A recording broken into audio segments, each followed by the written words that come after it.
series premieres September 25th on Telemundo, so please tune in again and tell your friends to tune in as well. I also want to let you know that thanks to Telemundo, you're all invited to join us upstairs after the panel for a reception on our rooftop. To introduce this incredible cast and creative team, please join me in welcoming tonight's host and moderator. He is the Senior Vice President of Corporate Communications at NBC Universal Telemundo Enterprises and a great friend of all of us here at the Paley Center. Ladies and gentlemen, Alfredo Richard.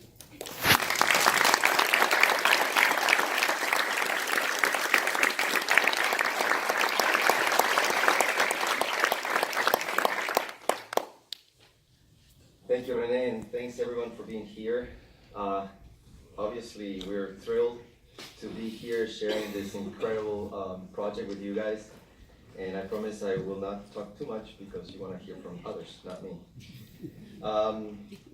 So I would like to introduce the panelists one at a time. And we're going to bring them on and then you can clap for them. And it's just an incredible collection of talent. In front and behind the camera for this project. So first, let me start by introducing our Executive Vice President of Revenue Strategy and Innovation, and also Executive Producer of this particular show, Recluso, and Mr. Peter Blacker. Please come on stage.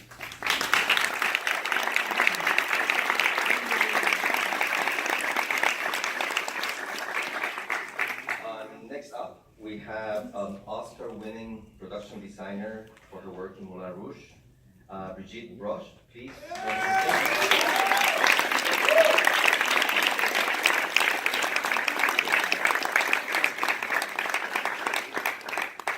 And our next panelist, born in Brazil, but raised in 4 different Latin American countries. Through his career, he's been able to cross over between Spanish and English language films and television projects like NBC's Las Vegas and Only the Brave, and Telemundo's Emmy Award-winning super series El Señor de los Cielos. And his current role as John Morris in El Recluso. Please welcome Guy Ecker.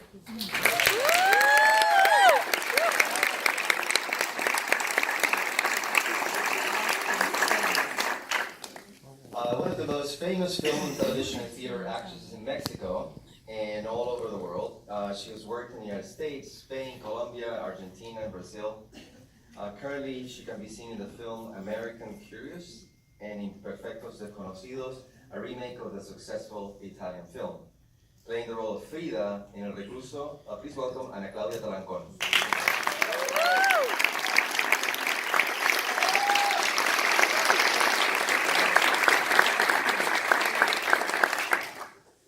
And currently starring opposite Clint Eastwood and Bradley Cooper in the feature film The Mule, and shooting season 2 of Netflix Lost in Space, making his Spanish language debut in El Recluso as Lázaro Mendoza. Please welcome Argentinian-born, Mexico City-raised actor Ignacio Cerriquio.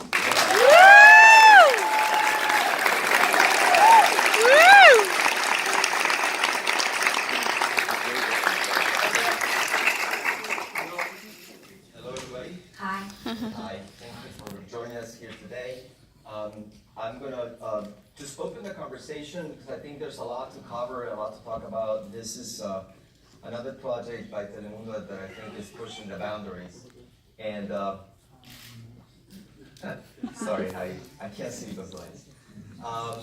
And I think it's interesting how we have been redefining Hispanic media in so many ways. And I think El Recluso is, in a way, sort of our next huge bet. So I'm going to start with Peter. And Peter, tell us a little bit about Telemundo International Studios, which is the unit behind this project. And then, of course, how El Recluso became the first series that Telemundo International Studios wanted to embark on. Sure, well, thanks, and thank you all for joining us tonight. It's a really exciting moment for us. Essentially, this is part of the Telemundo family, and Telemundo's had a long history of being a disruptor. Disrupting in the way that we created series that actually continued on into multiple years, which had never been done before, creating formats and different topics and things that really had never appeared in Hispanic television. So coming out of that legacy, that heritage, this idea that Marco Santana had, who's the president of both Telemundo International Studios,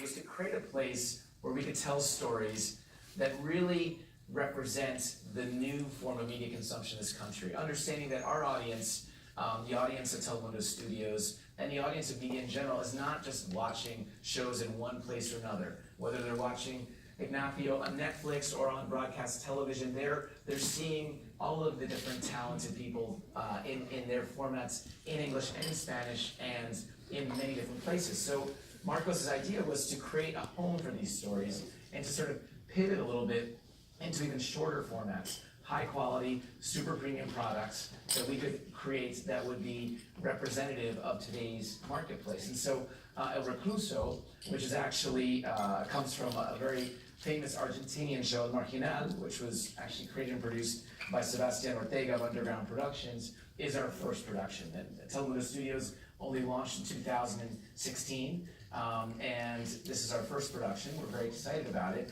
And in this particular one, Marcos worked alongside Sebastián Ortega, Ina Payan, Ana Paula Valdivinos, who's here tonight. I don't know who's Ana Paula. And really, this is a signal, a sign of what this new studio is capable of.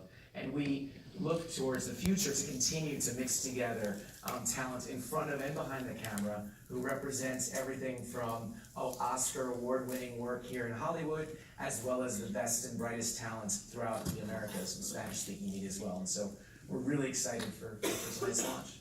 Excellent, excellent. Well, that's very interesting. Ignacio, let me start with you. Present. So just for everybody to know, how did this project come to you and how that unfolded, and what has been your experience in shooting, I guess, and participating in this project in Spanish language, actually, for the first time? Yeah, so last year about around, I think, like April, was it? April or something like that. I was visiting my grandma in Argentina, and I had Argentinian friends say, hey, there's a show called El Marginal, it's Argentinian, you should watch it. And I was like, oh, and I didn't. And then a month later, my manager said, they're doing this show, Telemundo International is doing this show, this new big production based on an Argentinian series called El Marginal. And I was like, oh. So I took that as a sign. And I was in Argentina visiting my grandmother, and Jorge and Marcos, and who else was there? I don't remember. They were there meeting with Sebastián. So we met at a hotel, we drank water, and I love it. yeah, and what sold me on it, it wasn't about doing another show, another job. What sold me is the vision that Marcos specifically had, which was about creating something that was going to really break down the wall of this stereotypical image that we have of Spanish content, which I admit I used to have. I used to be like, nah, I'm not doing anything in Spanish, I don't like any of it. But this was something we wanted to push that limit, it was more about the artistic, it was about revolutionizing TV in Spanish and showing the rest of the world that we got it, baby. And as far as the experience, listen, I've said this a million times, but the cast that I worked with, I cannot wait for the world to see these people because they're fucking incredible. And a lot of them are here, but they're fucking amazing.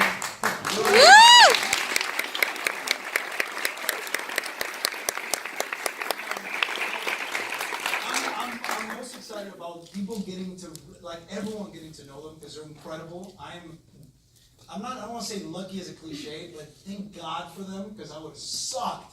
And this is from a personal standpoint. Like what David Chocarro did is admirable.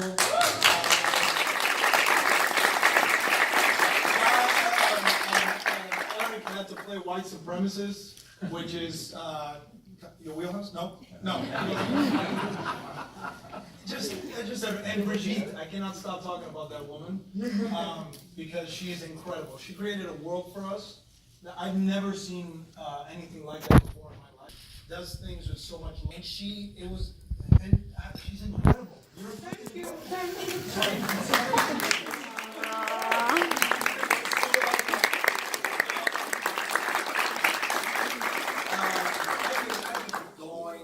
The hard work that all our production team did, our directors, it was just, it was Makeup. incredible, like yes, our stylists, our security people that had to stay in some really shitty, dangerous areas overnight, our caterers that had to, I mean, I'm talking about like, really, what an incredible team, everybody was on board, everybody knew we were creating something super special, and they left their blood and sweat, literally, right, Isa? Because you bled a lot and you sweated and you bruised up a lot.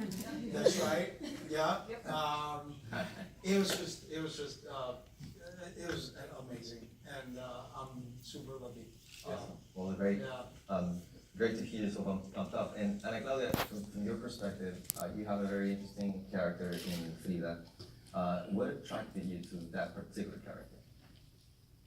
Well, first of all, the opportunity to work with all my amazing co-actors and the chance to be a part in a project that talks about different issues that not many people know about.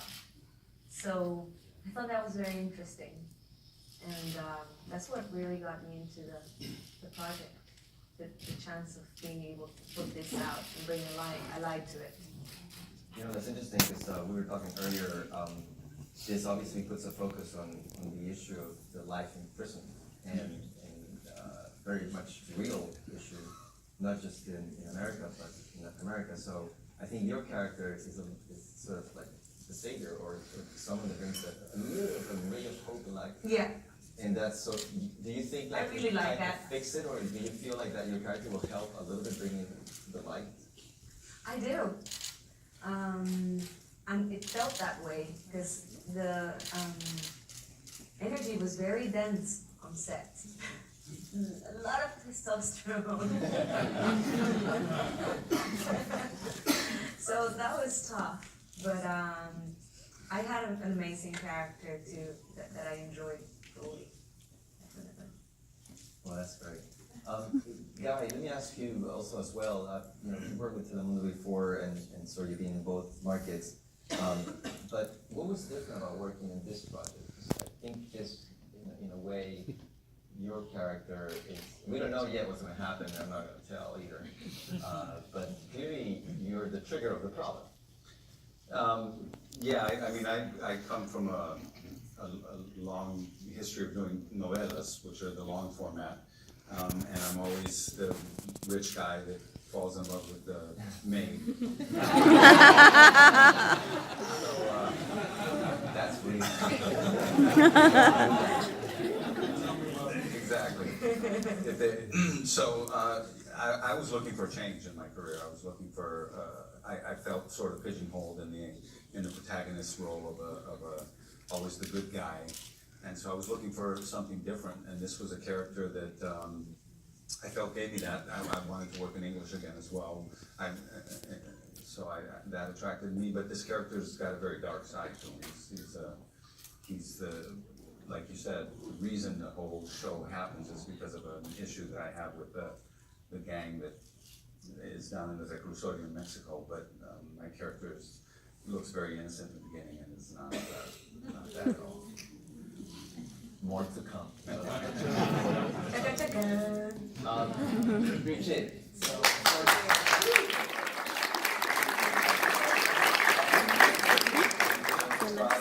Part of this project, but I think we're really interested in hearing a little bit of the process through which you arrived to the creation of this set, because it's clearly, I want to say, the set are another character, and they play a very strong presence, like in all of your projects. But in this case, how did you?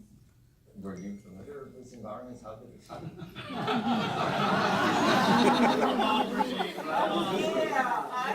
Yeah, the dark side of Brigitte. All my life. It was such a challenge, and when I was offered the project, I thought, whatever we do, you don't want that? Yes, I want it. So I entered the challenge, and it was the most amazing experience of researching, of researching what is happening in Mexico on the border. Do I care about the other side? No, I care about Mexico and the border. So,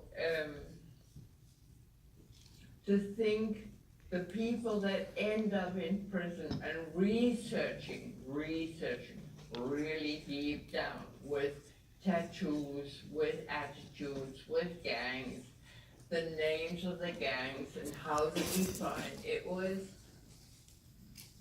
entering a different universe. So I loved it. I loved the experience. And when I love something, it gets me really going. Yeah, I mean, I think, go Can ahead. I just say what she did, more of her brilliance? The set was really big, and she had a detail in every corner, and even inside. You guys see the patio? How there's like huts, like shanties, like that. Even inside a shanty, one that we never used, you see every detail. She walked around and she's like, "That looks too new." And I even told her, I was like, "We're never gonna see this on the show." She goes, "I don't care, I know it's there."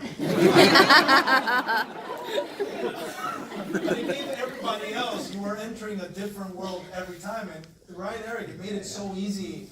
When we walked in, it made it so much easier for us to be in it. We didn't have to use our imagination.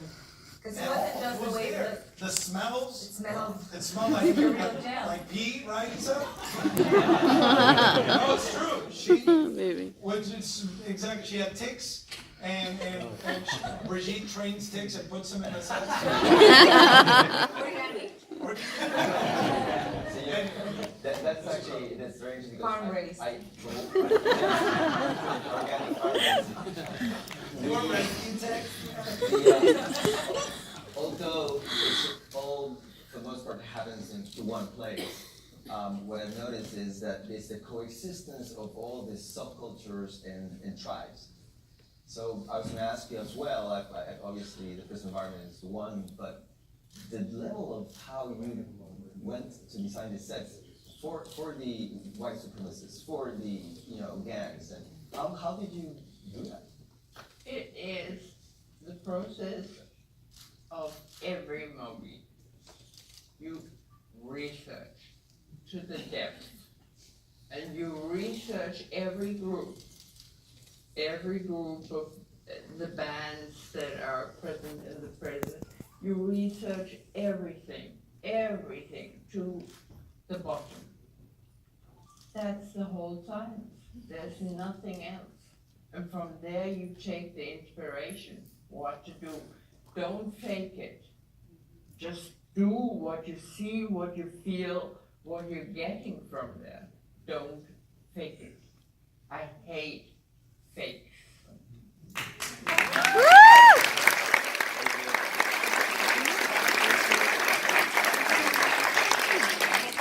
I just wanted to show you the time. After that, what do we do? Yeah. Where's the button? Ignacio, Yeah, let me go back to you again. Because I think your character, of course, has a very important role, but what was the most difficult part? Because there's a lot of stunts, there's a lot of pain, there's a lot of hiding, there's a lot of, you're the loyal Marine. So what was the most challenging part of that? To stay as quiet as he does. Uh-huh. Yeah, it was the character has to stay very introvert and can't show a lot of what he's truly feeling and going through, because otherwise he'll get discovered and die. I'm not that person. I'm very emotional. I express. I cry for no reason. So that's number one. Physically, I know it was going to be very challenging physically, so I got on a pretty strict regimen of just protein, vegetables, while I was in Italy for a month. And Kodake was really worried. One of our directors, incredible directors, he was worried because he's like, "You're going to Italy for a month? I need you to come back skinny." I was like, "Relax." That was my biggest challenge, not to eat pasta. And emotionally too, I needed to stay focused. It was a very intense role. Again, with what Brigitte did, and even our extras were another character. They were another world, and they were so important to our show, because I remember the first scene, first shot with Jorge, and I'm walking down a hallway and all those guys are there, and he says, you're gonna walk over and they're gonna yell stuff at you, you just keep walking. And he goes, okay, action. And I walk and he goes, cut. He comes over and he goes, listen, that was good, we're gonna do it again. Don't look so scared. That wasn't a character choice, bro. I did not expect these moments to like grab my ass.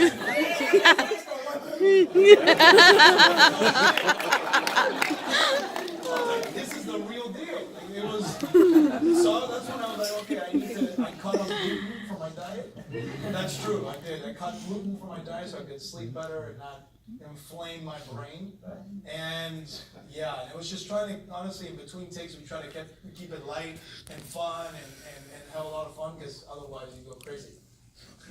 I remember one time, some of the extras were actually really mean to the first AD, right? They had to get fired. And if you keep doing this, you can't come to work tomorrow. Take it easy. It's really fun. But so, in your case, having done all these movies, was this sort of an overwhelmingly, were you able to sleep well at night? I mean, I had nightmares. I would come downstairs to She Ignacio's was room. above my room. Could you make a little space? No. Alright, we're gonna cut right there.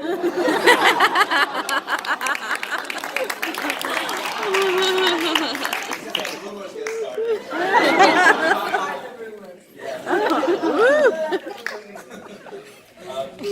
Guy, I wanted to go back for a second on your role in the sense of this whole thing about kidnapping, and also losing a daughter. When you were looking into this character and doing some other research, it seems very timely. In particular also from the U.S.-Mexico sort of border and relations. What do you think is sort of the most outstanding thing about it? Is this something that really will drive up more awareness, or is it's just corruption behind it? Because we don't really know who's kidnapping who, right? Yeah, I mean, I think just the perspective of looking at what life in that kind of an environment. I didn't live any of that. I'm a rich judge on the other side of the border, so I didn't have any of the interactions that they have. But I think that perspective of what life is like in a prison environment must be very difficult.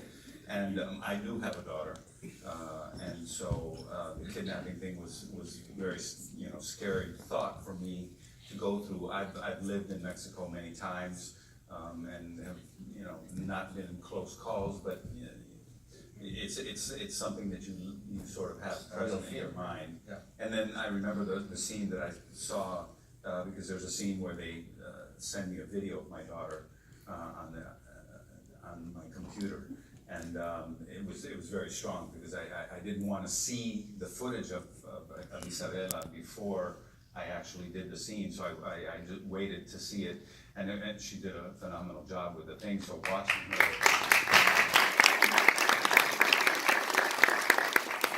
that kind of scene and thinking that could be one's own daughter is a daunting perspective. It was very eye-opening to feel that kind of experience. Yeah, it's a part of the reality, unfortunately, so many of Latin America. We're going to open it shortly for questions, so if you are thinking of want to ask something, please, we will have some microphones, so you just raise your hand. We're also going to do this again in Spanish. Yeah. There's no subtitles? No, that's fine. Bridget, one more question on the research part. Did you guys go to a real person at some point? Yes, we did. Which one? Where? One in Cuernavaca, which is about 1 hour south of Mexico, which was very benevolent. They received us well. A nice prison, a nice prison. Nothing to do with the one we're portraying. But we took so many pictures for the research and to project it in our own environment. It was the thing we had to do. Otherwise, who knows what would have happened. So, good thing. Must have been very touching too, no? In terms of the people you saw. It was, and at the same time, it wasn't scary. It was just, people didn't even look unhappy. Okay, and it's a nice climate in front of Guanajuato. So they were not feeling cold, they were not miserable, they were just, okay, flowing with the flow. That's great. So let me open it up a little to the audience, if you guys don't mind. If you have a question, please raise